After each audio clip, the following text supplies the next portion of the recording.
Did you know that the ego is part of our primal instinct as a human being?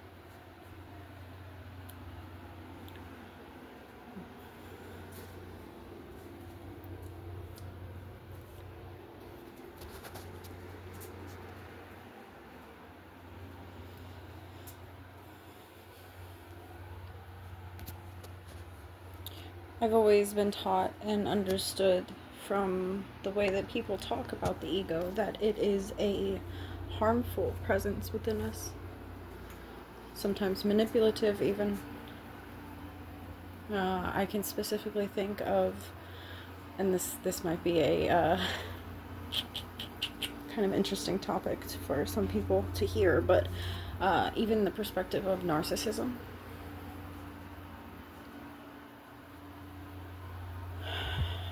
The talk about narcissism in the sense of a narcissist is someone who is intentionally manipulative, harmful, someone who is even essentially dangerous. However, narcissism is a heavily ego-based personality trait. We'll call it a trait because I hate the word disorder.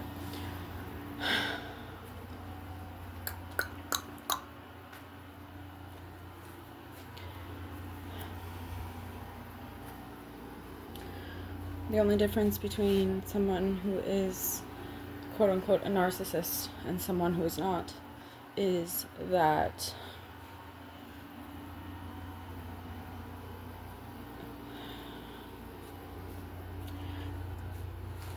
it's really only how much presence your ego has in your daily life, how much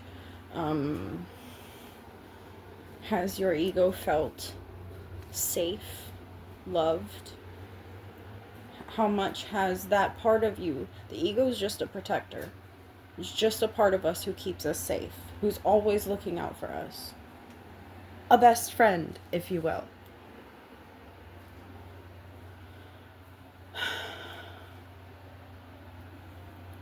And some people's protectors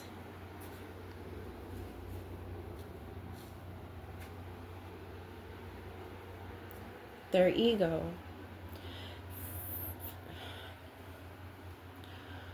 was likely shamed in some way from a very young age.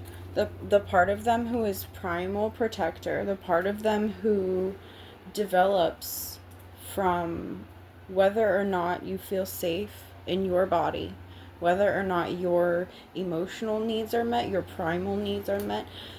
The people who have experienced the most wounding to their primal self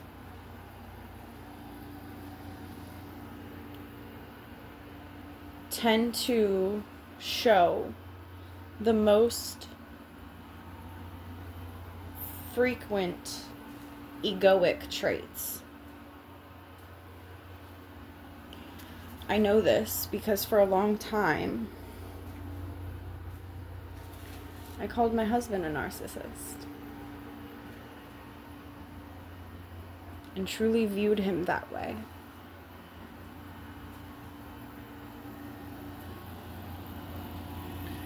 And began trying to teach him about this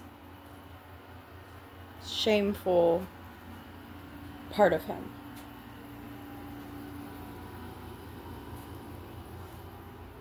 Only to eventually realize that I also display a lot of narcissistic traits. And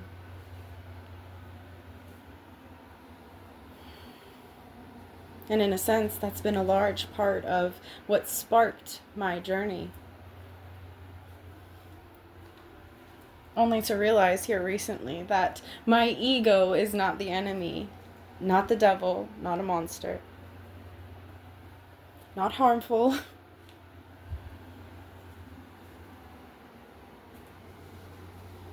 Rather, not dangerous.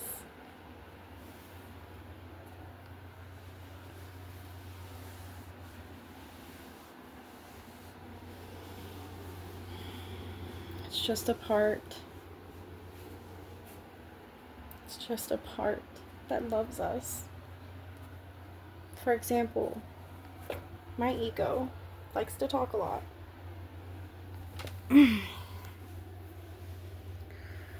Because that's one of the things that helps me to feel safe.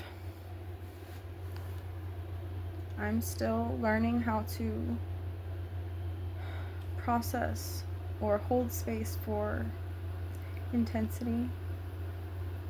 And right now, this is the only way that I know how to do that.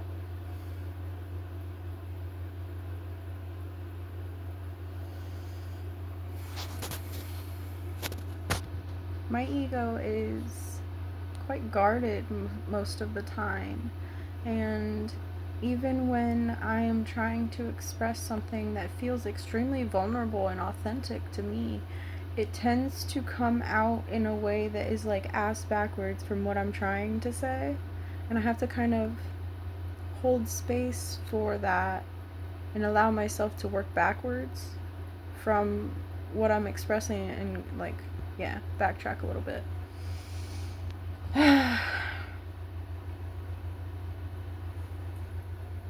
My ego tends to be hyper aware, very, very present and on alert a lot. That is another thing that I know can feel quite overwhelming for other parts of me. And so for a long time I'm like, oh man, I just wish my mind would be quiet. I wish my mind would relax. Okay, my mind tends to be quite egoic as well. My ego has a strong presence in my mind.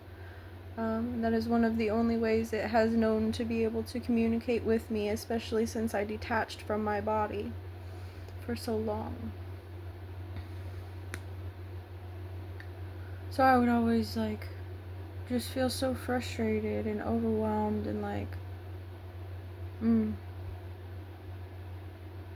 all of the responses that essentially say to a being, you are wrong for what you're feeling. You are so wrong for what you're feeling. You're being a burden. You're too much for me. I'm continuing to enforce that belief into myself. Not anymore. I won't. My ego is not something that deserves to be shamed. It's not something that deserves to be suppressed. The ego is there for a reason, and how can it mature and grow if it's not even allowed to exist in the first place? Food for fucking thought.